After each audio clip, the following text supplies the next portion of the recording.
আসসালামু আলাইকুম যে ভিউয়ার্স, এই ভিডিওতে মাইক্রোসফট এক্সেলের খুবই গুরুত্বপূর্ণ একটি ট্রিক্স আমি দেখাবো। সেটা হচ্ছে রোগুলোতে কিভাবে অটোমেটিকলি বর্ডার দেওয়া যায় সেই টিপসটি। তো ভিউয়ার্স, এখানে আমরা দুইটা টেবিলকে সাজায় রাখছি। ভিউয়ার্স, আমি একটু দেখাই।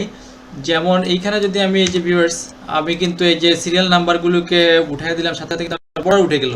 যেমন আমি এখানে 11 দিলাম, যে কোনো সংখ্যা দিলাম, এটা উঠে গেল। তারপর মাঝখান থেকে যদি কোনো সংখ্যা আমি ডিলিট করে দেই বাম পাশে, এটা কিন্তু হচ্ছে যে আমাদের একবারে লেফট কলামটার উপর ডিপেন্ড করে হচ্ছে ভিউয়ার্স। তো এইখানে ভিউয়ার্স দেখুন, 6 যখন উঠাই দিলাম, এই 6 কিন্তু সে আর কিন্তু কি এই রোগুলোকে কিন্তু আর কিন্তু কভার করতেছে না, এগুলো কিন্তু বর্ডার দিচ্ছে না। এখানে কিন্তু কি সেম ঘটনা, এখানেও তো ভিউয়ার্স এখানেও কিন্তু 6 উঠাই দিলাম, এখানেও কিন্তু সেই সেম ঘটনা, এখানেও কিন্তু কোনো কি বর্ডার নাই।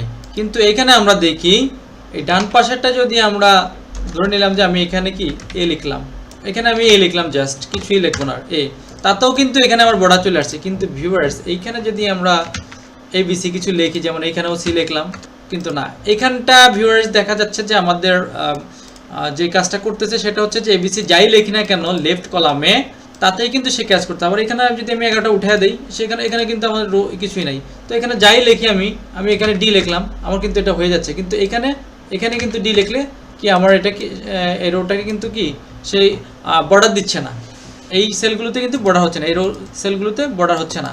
তো এটা কিভাবে, কোন ফর্মুলা, ভিউয়ার্স এখানে আমরা দুইটা কাছাকাছি ফর্মুলা ব্যবহার করেছি। তো ভিউয়ার্স আপনারা যেটা করবেন না, প্রথমত হচ্ছে যে এই যে হেডিংটা কখনোই শুরুতে কি মার্জিন সেন্টার করবেন না, তাতে প্রবলেম, আপনাদের কিছু সমস্যা আপনারা ফেস করবেন। প্রথমে অবশ্যই আপনারা কি করবেন, এটা প্রথমেই আপনারা এটাকে একবারে মার্জিন সেন্টার ছাড়া আপনারা কাজটা করবেন, পরবর্তীতে করে ফেলেন, পরবর্তীতে মার্জিন সেন্টার করেন, কোনো সমস্যা নাই।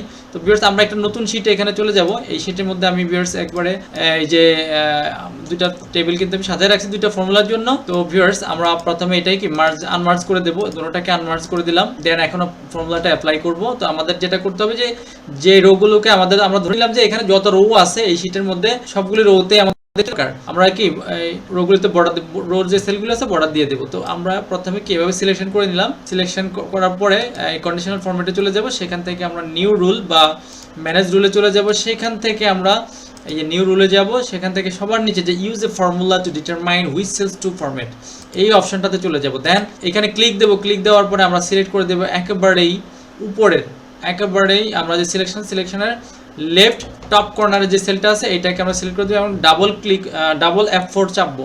কিবোর্ড থেকে কিবোর্ডের যে সবার উপরে যে F4 বাটনটা আছে এটা দুইবার চাপবো, দুইবার চাপলে কি হবে ভিউয়ার্স, ওই সেলটা লক হবে কিন্তু রোটা লক হবে না, মানে সেলের কলামটা লক হবে কিন্তু রোটা লক হবে না। তো দেন হচ্ছে ফরম্যাট অপশনে চলে যাবো আমরা, এটা অর্থ হচ্ছে এটাকে আমরা চাইলে কাটিয়ে দিতে পারতাম, তো আমরা এটা শর্টকাট করলাম, দুইবার চাপলে এই কাজটা হয়ে যাবে। তারপরে হচ্ছে এখানে আমরা বর্ডার অপশনে চলে যাবো, নাম্বার এই যে বর্ডার অপশনটাতে গিয়ে এই যে এখানে আউটলাইন অপশনটা আছে এটা দিয়ে দেবো, যার ফলে চারোদিকে কি হবে বর্ডারটা অ্যাপ্লাই হয়ে যাবে। যদি কারো মনে হয় যে আমরা অন্য স্টাইলের বর্ডার দিতে চাই, তো এখান থেকে দেওয়া যাবে, এই যে বর্ডার স্টাইল থেকে কালার চাইলে কালার চেঞ্জ করে দেওয়া যাবে।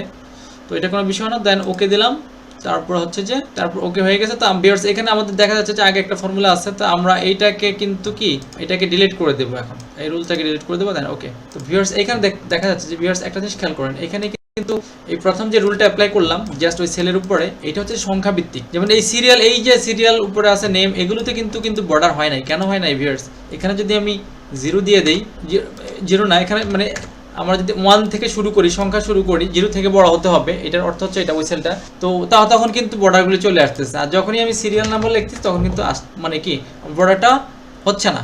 তো এটা সিরিয়াল নাম্বার একেবারে কি সংখ্যা অবশ্যই লাগবে। যেমন এই দুটো ডিলিট করে দিলাম, এখানে কিন্তু আমাদের কি কোনো কি এখানেও আমাদের ব্ল্যাঙ্ক হয়ে গেছে, একবারে কোনো বর্ডার নাই। এরপরে আমরা আরেকটা রুলস দেখবো, তো এইটা কন্ডিশনাল ফরম্যাটিং থেকে আমরা নিউ রুলসে চলে যাব। নিউ রুলে গিয়ে যে সর্বশেষ যে অপশনটা আছে use a formula to determine, এখানে চলে যাব। দেন সেম ভাবে আমরা এই যে একবারে কর্নার লেফট কর্নারের যে আমরা সিলেকশন করছি লেফট টপ কর্নারের সেলটা আমরা কি এখানে কি সিলেক্ট করে দেবো। দেন হচ্ছে যে ডলার সাইন, শেষের যে ডলার সাইনটা এটা উঠাই দেবো, আমরা জাস্ট কলামটাকে ফিক্স করে দেবো। দেন আমরা এখানে কি করব, লেস দেন গ্রেটার দেন দুইটা সাইন দেবো, দেন হচ্ছে যে দুইটা ইনভার্টেড কমা দিয়ে দিব, ওকে, ইনভার্টেড কমা দিয়ে দিব। এইখানে আমাদেরকে সিরিয়াল নাম্বারটা যাতে করে ক্যাশ না করে, আমরা যে কোনো টেক্সটে যাতে ক্যাশ করে, এই জন্য এই ফর্মুলাটা ইউজ করলাম। দেন বর্ডার থেকে আউটলাইনটা দিয়ে দিলাম, ওকে। তো ভিউয়ার্স এবার দেখুন এইখানে কিন্তু সিরিয়াল নাম্বার সহকারে এবং অটো বর্ডার যেগুলো আছে উপরে সবগুলোই কিন্তু কি এখানে কিন্তু সেলটাকে সবগুলোতেই কিন্তু আমরা কি দেখতে পাচ্ছি যে বর্ডার চলে আসছে। তাহলে এই ফর্মুলাটা বেশি পারফেক্ট, শেষের যেটা দেখালাম ভিউয়ার্স এইটা। এবং আমরা এখন কি করব, এখন আমরা মার্জিন সেন্টার করে দেবো, এরপরে লাগলে আমরা একটা কালার করে দিলাম, ওকে অটো বর্ডার একটু বড় করে দিলাম। আর এখানে যে 11টা মুছে ফেলি তখন কিন্তু আমাদের কি হচ্ছে, ইয়েটা চলে যাচ্ছে, বর্ডার চলে যাচ্ছে। আমি যদি এখানে যে কোনো একটা লেটার লিখি, যে কোনো লেটার লিখলেই কিন্তু এখানে কিন্তু কি হবে, আমাদের এখানে বর্ডার চলে আসবে। আর এখানকার ক্ষেত্রে কিন্তু ভিন্ন ভিউয়ার্স, এখানে যদি আমরা ইউ লিখি এখানে কিন্তু আমাকে এখানে কিন্তু আমার ফর্মুলা কিন্তু এটা কি কাজ করবে না। আমাদের ফর্মুলাটা ছিল শুধুমাত্র সংখ্যার জন্য প্রথম ফর্মুলাটা, আর সেকেন্ড ফর্মুলাটা ক্লাস লেটার। তো শেষের ফর্মুলাটা বেশি অ্যাপ্লিকেবল আমি মনে হয় এবং সুইটেবল। আপনারা অবশ্যই শেষের ফর্মুলাটি দিয়ে কাজ করবেন, তাহলে সেক্ষেত্রে আপনার বেটার আউটপুটটা পাবেন এবং সমস্যাটা আপনার বেশি একটা সমস্যা পড়বেন না। তো ভিউয়ার্স, আশা করি আপনারা ভিডিওটি বুঝতে পেরেছেন। ভালো লাগলে অবশ্যই চ্যানেলটি সাবস্ক্রাইব এবং শেয়ার করবেন।